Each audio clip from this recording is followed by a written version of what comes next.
भूत भरे लिए नहीं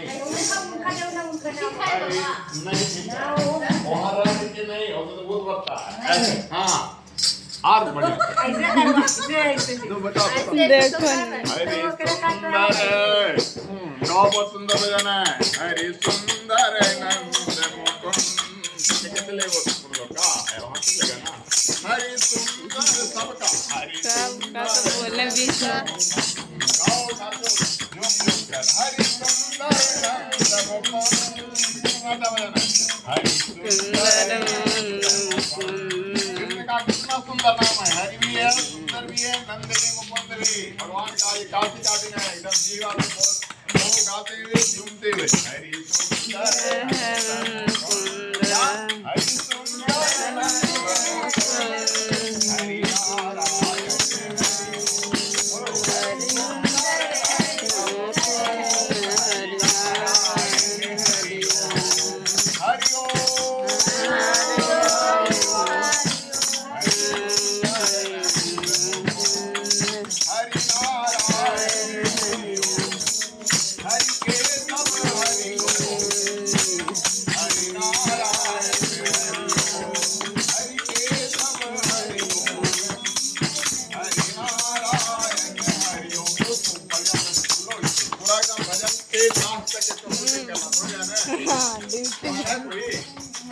बिना बात किए अगर जाने लगा तो अरे कुछ नहीं जैसे हो रहा है ऐसे सुनाओ ऐसा हरि सुंदर हरि नारायण हरि ओम हरि सुंदर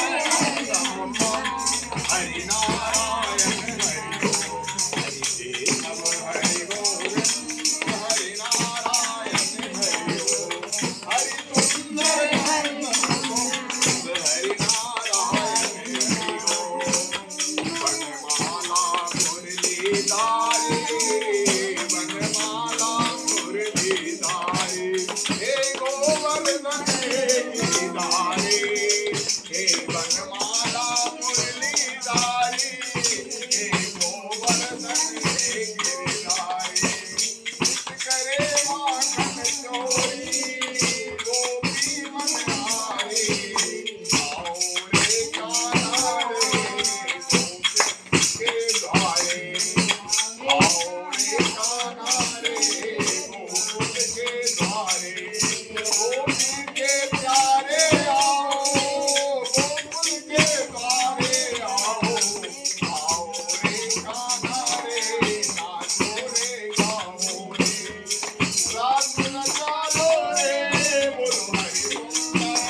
जया एकादशी की कथा है।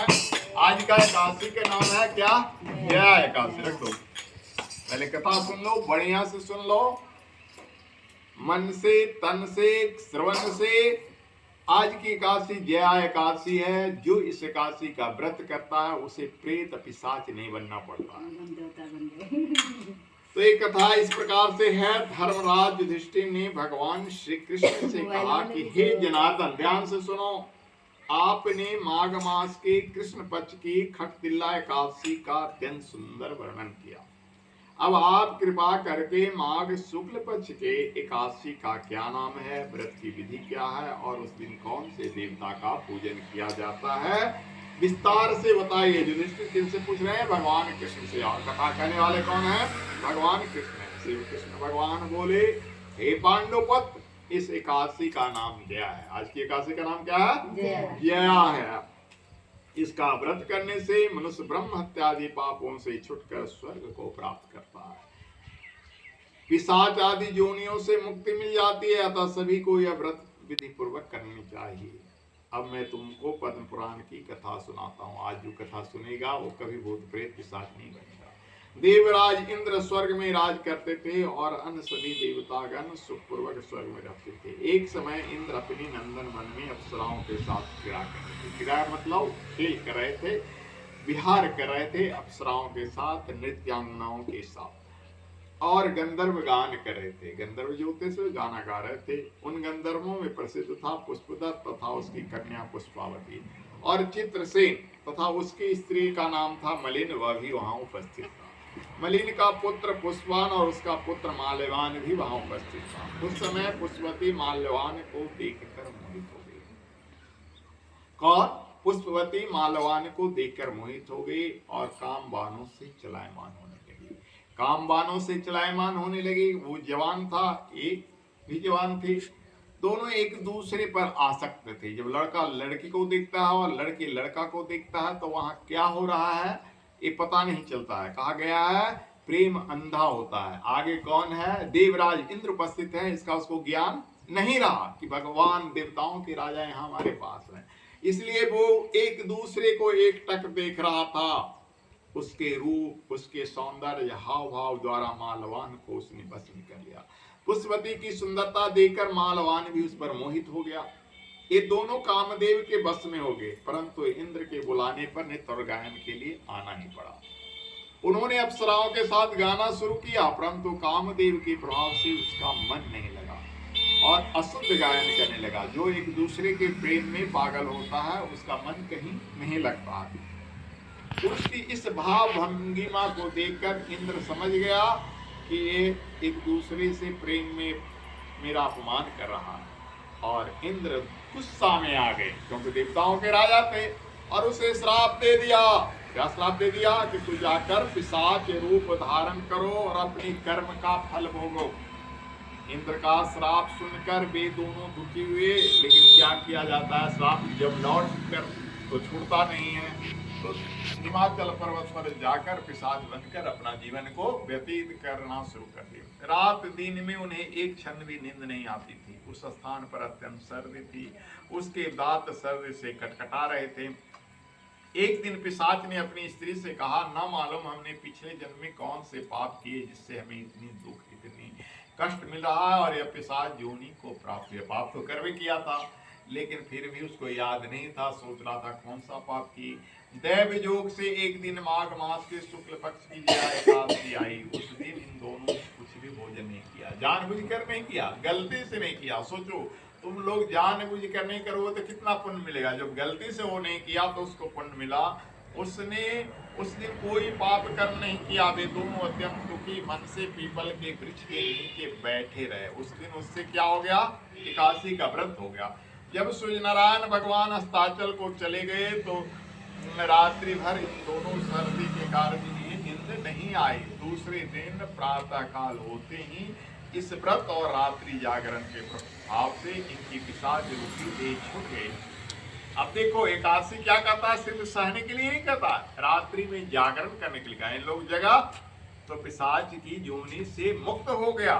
इसलिए एकादशी को जो दिन में व्रत करे वो रात में जाकर भगवान का भजन करे और अत्यंत सुंदर वस्त्रों से, आभूषणों से अलंकृत होकर दोनों स्वर्गलोक को प्रस्थान करे। आकाश में देवगण तथा गंधर्व उनका स्तुति और पुष्प वर्षा करने लगे।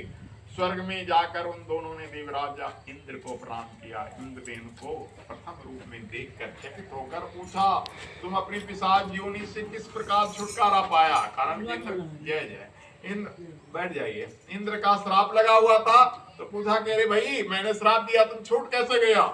तो सब हाल बताओ। यह सुनकर मालवान बोले, हे देवेंद्र, भगवान विष्णु की कृपा और जया एकादशी से हमारे पिशाच देह छुटी है। तब इंद्र बोले, हे माल्यवान, भगवान की कृपा और एकादशी के व्रत करने से न केवल तुम्हारी पिशाच छुटी है वरन हम लोगों के भी वंदनीय हो गए। भगवान विष्णु और शिव के भक्त हम लोगों के लिए भी वंदनीय है। कौन बोले? देवराज इंद्र, जो उनका नौकर चाकर था, जो उनके नीचे काम कर रहा था, उसको भी उन्होंने नमन क्यों किया? क्योंकि विष्णु भगवान का वो भक्त हो गया। जो भक्त होता है वो बड़ा इंद्र से भी ऊपर हो जाता है। इसलिए संतों की महिमा इसलिए कहा गया था, आपको धन्य है, आप पुष्पावती के साथ जाकर विहार करो।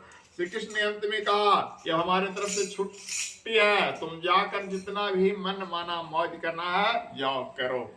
श्री कृष्ण ने अंत में कहा, हे राजा युधिष्ठिर, जया एकादशी के व्रत से बुरी योनि छूट जाती है। जिस मनुष्य ने इस एकादशी का व्रत किया उसे मानो जग जप दान आदि सभी पुण्य कार्य कर लिए। जो मनुष्य जो एकादशी का व्रत करते हैं वे अवश्य 1000 वर्ष तक स्वर्ग में निवास करते हैं। एकादशी का व्रत दान से भी बड़ा है, जप से भी बड़ा है, तप से भी बड़ा है, सबसे बड़ा है। कहा गया है जो एकादशी करता है वो सबसे बड़ी तपस्या करता है। तो एकादशी करने में आप लोगों को लगता क्या है? एक दिन भूखे रहो, एक दिन उपवास में रहो, मन हो तो फल खाओ, फल से भी नहीं मन भरे तो दूध रोटी खा लो, लेकिन चावल नहीं खाओ। भूल के भी एकादशी के दिन चावल मत खाओ। सबसे उत्तम है निराहार रहना, मध्यम है फल खाना। मध्यम माने सेकंड डिवीजन। फर्स्ट डिवीजन क्या है? निराहार रहना। सेकंड डिवीजन क्या है? फल खाना। और थर्ड डिवीजन में आओ, नहीं पार लग रहा है तो दूध रोटी खा लो, मीठा रोटी खा लो, सब्जी मत खाओ, लेकिन खाओ। अभी आगे तक रहे तो एक भजन और है।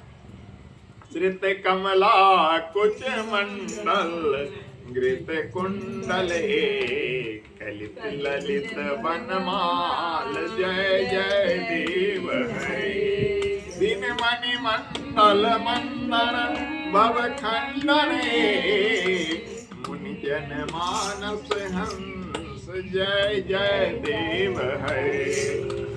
कालिये विषधर गंजन जन रंजन अतुल निलंबिने जय जय देव हरे। मधुमुर नरक विनाशन गरुड़ासन सुरकुल केल निदान जय जय देव हरे। अमल कमल दल लोचन भव मोचन त्रिभुवन भवन निदान जय जय देव हरे। अभिनव जलधर सुंदर घृत मंदर श्रीमुख चंद्र चकोर जय जय देव हरे।